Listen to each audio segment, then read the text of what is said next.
Today, it's another topwater video, but this one is different. We're doing a deep dive into why I always have a topwater lure tied on and how you need to unlearn what you think you know about topwater fishing and go out there and catch more bass on topwater than any other presentation, regardless of what the conditions are. We're going to talk all about it.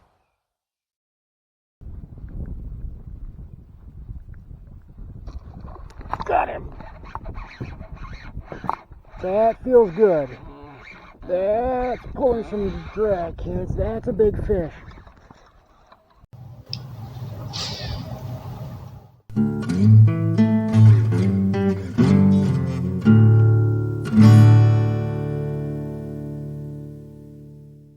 There's a reason I do so many topwater videos in January and February and March, and that's because I catch more bass on topwater presentations than I do anything else, and it's not even close. And the reason is because I refuse to be hemmed in by the so-called rules of topwater bass fishing. We all know what they are.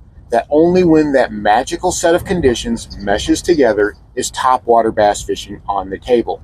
But that's a bunch of nonsense, and today we're going to go over just exactly why that is and why I always have topwater bass lures tied on. But before we get started, if you like bass fishing content that tries to be inclusive, whether you're fishing from a boat or whether you're fishing from the bank, and always thinking about budget because not everyone's got a lot of money to spend on bass fishing gear, then this is the channel for you. Click that subscribe button below. And while you're down there, I would really appreciate it if you gave this video a like. So, what kind of nonsense is Lowbrow talking about this time? Everyone knows you've got to have warm water temperatures, you've got to have slick, calm water, and you've got to have either morning or evening or overcast skies. Other than that, you can't fish topwater. Well, I'm telling you, that is a bunch of nonsense. That is just wrong. I always have a topwater lure tied on. I always have my box of topwater baits and frogs with me because I'm always looking for a chance to try topwater. And having that mentality has done so much more for me, right? It all depends on the types of conditions, sure, but not in the way that you've been taught.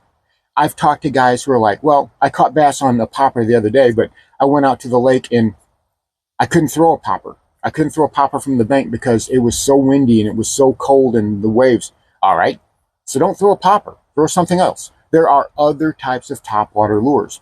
I've had other guys tell me, well, the water was way too cold. How are you fishing topwater? We've got ice on the water. We've got 40-degree temp waters. Well, if you have open water, it doesn't matter if it's in the 40s or not, throw topwater. I fished in Bull Shoals in January where the water temps were in the 40s and caught them on topwater. Now, you don't just arbitrarily go out there and start chucking topwater around. You think about it as you would any other type of presentation. You know, you go out to the lake and you say, well, I've got windy conditions today, but we've got sunny skies and that water's got some clarity to it. And maybe those bass are headed up a little bit more shallow. And you take those conditions into account when you do your bait selection. Topwater is no different. And that's the problem that a lot of guys have. They want to stick to their favorite type of topwater regardless of what the conditions are. And that's a huge hamper, you know, because then we start thinking, well, the conditions just aren't right. No, the conditions were just fine. You just selected the wrong topwater lure. Pick the topwater based on the conditions. If I have something where the bass are more finicky, the water's more calm, and maybe have a little bit of sunlight, heck, I might have a lot of sunlight. I usually don't care much about that. Go with something like a little chug bug, right? A more finesse style topwater presentation. You might be able to get away with maybe something like a little frog, a smaller frog. You guys know that I like that scum frog. That's something that I'm going to fish in more calm water, maybe have some sun, maybe don't have some sun. I really don't care, right? Now, when it comes to topwater, water clarity can be a factor depending on what type of presentation you want to use. If I have some really stained water, well, chances are I'm going to be fishing more something like a poppin' frog than a regular flat-bellied frog. Something that makes a little bit more noise, something get a little bit more commotion that gives those bass something to hone in on.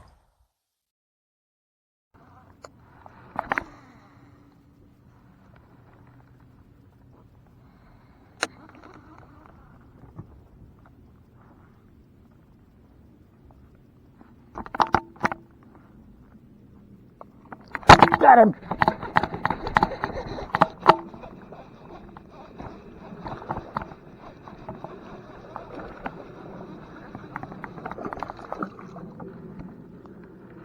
Bending those hooks out helped. What frog was that? This is a spro frog. It's almost exactly the same as you got. Look. Okay. Nice. The color's a little different, but this is a spro.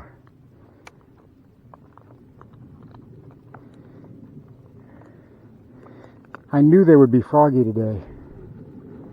I mean, £1.25. Nice little bass. Beautiful little bass. Good first fish for that spro frog. Awesome. Thank you so much. And there he went. Okay, let's see if we can get more. So as you start to see, once we unwind all of those things we've always been taught about bass fishing, about topwater bass fishing, then possibilities begin to open up. You get a windy day. Those waves are kind of rolling and you've got some good amount of current going everywhere. You know, obviously you're not going to be throwing a popper. Obviously you probably don't want to be throwing a frog. But what you can throw are things like a buzzbait. And what I've really been liking throwing lately is a wake bait. You can cover water with these and you can fish them in a whole multitude of different types of conditions. I can fish it fast. I can fish it slow, just like I would do with a topwater spook. A buzzbait, right? A buzzbait is basically a topwater spinnerbait, or probably more close to a topwater bladed jig or chatterbait. It makes a whole bunch of noise. It makes a whole bunch of commotion. That's the perfect time. You pick specific baits for specific conditions. Topwater is no different. You know, maybe if I have something where I've got some calm conditions, I've got a little bit of wind, maybe I've got some overhead skies, I've got some shallow water, you know, then I'm going to go to something, well, like a jitterbug, right? And a lot of guys, I'll be honest, a lot of guys do not know how to fish a jitterbug. You fish it completely wrong. And you say, well, I can't get the thing to jitter. It won't jitter. It's because you're fishing it too fast. Start slow, get it to jitter, and then speed up gradually until it stops, because these things blow out a lot more easily than you think they do. They can blow out pretty easily and pretty quickly. So fish them a lot slower, and you'll find you get that bloop, bloop, bloop, bloop, bloop, bloop, bloop, bloop, bloop, side-to-side action a lot more easily than you think they do. That's not a bait you burn, but something you can work fast across the water to cover water, even when you've got some chop, is a spook.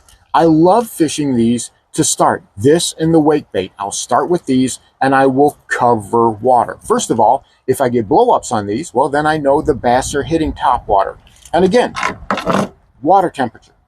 Lowbrow, that water is just too cold to fish top water. Not to the bass, it's not.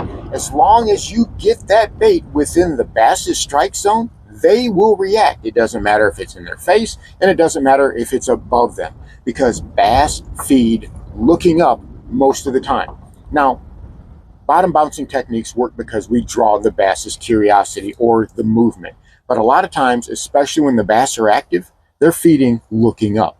So a spook or a buzzbait or a whopper plopper or a wake bait, something that's moving across the surface, you treat it just like you would a moving bait, right? You can treat it just like you would a lipless crankbait or a spinnerbait or a bladed jig. Think about it in those terms. What conditions would you be throwing those types of baits?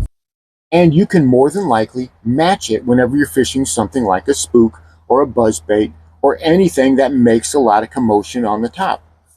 Again, if I'm picking apart spots, like if I see a stump that I want to work, or I see a specific target that I want to work, well then, obviously, I'm moving to something that I pop in place, or I work in place. Something like a popper, something like a frog, or even something like a boy howdy, a prop bait.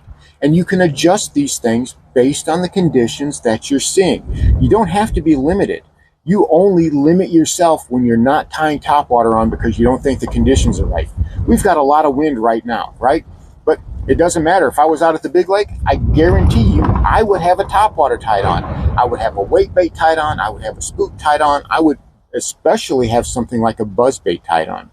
So again, once you learn to match the conditions with the topwater like you would any other type of lure, then you don't have to worry about those magical conditions that everybody else waits for. I've caught bass, plenty of bass, fishing things like spooks and poppers in the middle of the day. As a matter of fact, that is some of my favorite time to fish topwater. You've got the sun straight overhead, you've got bluebird skies, you might have a little bit of wind on the water, and people will say, why are you fishing topwater? I've had guys that were standing next to me in other boats or even on the bank, but they'll look at me going, why are you throwing that? And then they'll see me catch fish. But a lot of times they refuse to change out to something more productive or fish topwater. You know, we always want to have an excuse to fish topwater. Take that excuse, tie it on anytime, and experiment with it. Open up your playbook, and you will find that you'll catch more bass on topwater. If topwater bass fishing is the most fun, and those topwater blowups are the most exciting, then do them at any time, at any given situation, and you'll find whenever you experiment like that, you will find just so many more ways to fish topwater and to catch bass with topwater that you ever even thought about before.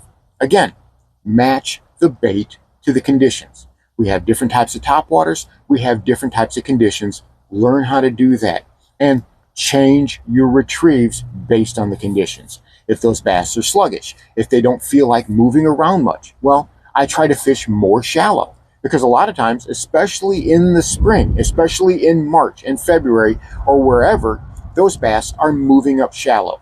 In the pre-spawn and in the spawn, those bass are moving up shallow and they're getting ready to feed and to spawn. So that's a perfect time for topwater. You need to get those rules out of your head and start writing your own rules. And once you do that, you'll be amazed at just exactly how many fish you can catch on topwater. So there you have it. The magic and mystery of topwater totally evaporated. Just tie one on and start fishing. Try it out. If you don't think that it's something that you can do and be successful with, prove me wrong. Try this and prove me wrong. I'm telling you, you're going to be amazed at the outcome. Thanks for watching Lowbrow Fishing. We'll catch you in the next one.